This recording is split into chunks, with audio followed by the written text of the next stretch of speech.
in Pennsylvania, Lieutenant Governor John Fetterman and Dr. Mehmet Oz meet for their only debate Tuesday. Democrat Fetterman and Oz, the Republican, are vying to replace GOP Senator Pat Toomey, who is retiring after 2 terms. It's the best chance Democrats have to take a Senate seat currently held by a Republican. The results could ultimately decide which party controls the chamber and the future of President Biden's agenda. Both candidates have noted the gravity of this race. Now I'm running for the Senate to serve Pennsylvania. Oz is running to use Pennsylvania. These are times that try men's souls. We have to be bold and vocal in our opinions, and we have to step up and defend a country that's dependent on us defending it.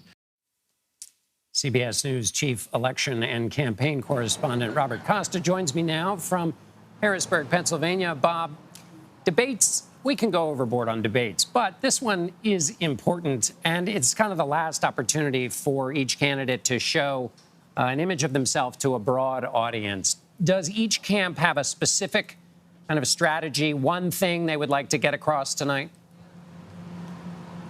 For Oz, it's about crime. Almost everything he has done in recent days, John, has been about that issue. He believes that can turn some of those more moderate center-left, center-right voters in the suburbs of Philadelphia, the suburbs of Pittsburgh, who might be wary of him as an outsider coming into Pennsylvania politics, maybe give him some support in a year that could be trending toward the Republicans.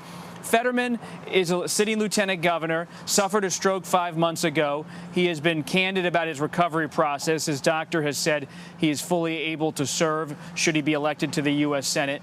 But it will be an interesting moment for him because he is using a closed captioning device at the debate. He has talked about publicly how he has dealt with auditory issues in terms of hearing and understanding words since he suffered the stroke back in May. And so all of these issues, plus a campaign about democracy and the gubernatorial side of things in Pennsylvania. State Senator Doug Mastriano, a Trump ally, running against Josh Shapiro, the sitting attorney general in the state. Former President Trump intervening in Pennsylvania politics in recent weeks, holding a meeting in New York, CBS News has learned, to try to repeal the mail-in voting law in Pennsylvania. All that's to say, John, this is not your normal debate.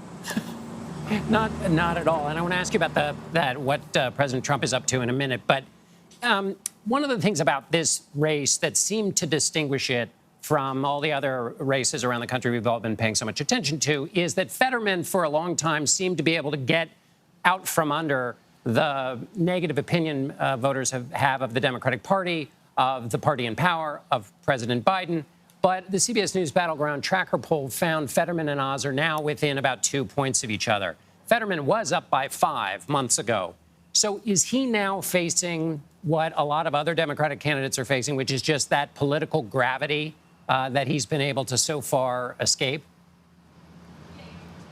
He has been able to escape it in some ways because of his personality. You look at and his political persona. You look at him, Tim Ryan, running for Senate in Ohio, just a state over to the west. You have in Fetterman someone who began his career as the mayor of Braddock, Pennsylvania, small town. He was a populist. He was a progressive. He wore a sweatshirt to events and shorts. He was a character on the Pennsylvania political scene, highly unusual. I'm here in Harrisburg, John.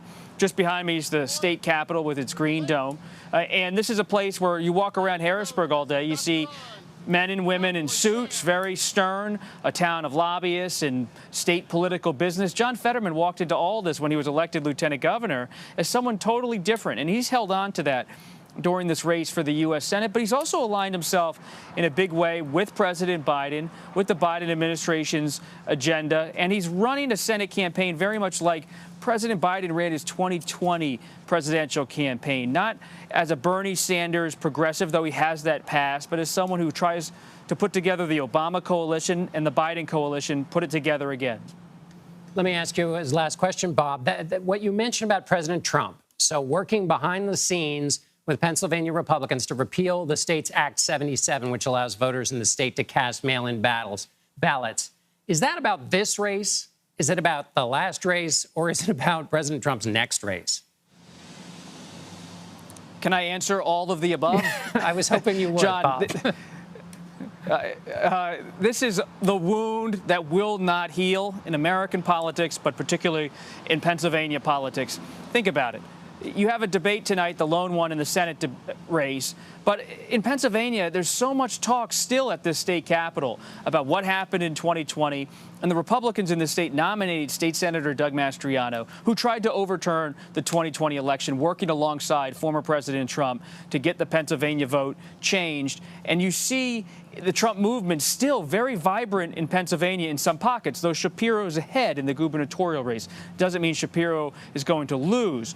But Mastriano has this base of Trump supporters that are with him. And some of those supporters went to Trump Tower in September and said to Trump, we need your help repealing Act 77, the mail-in voting law. And based on our reporting, Trump said to them in September 6, 2022, I agree with you. I'm going to do everything possible to help your efforts. So that's the state of play in democracy in Pennsylvania and perhaps in the United States. It's a microcosm here of what's happening everywhere. And you're right at the center of it. Bob Costa in front of the beautiful green dome of the Harrisburg Capitol, Harrisburg, Pennsylvania. Thanks, Bob. Thanks, John.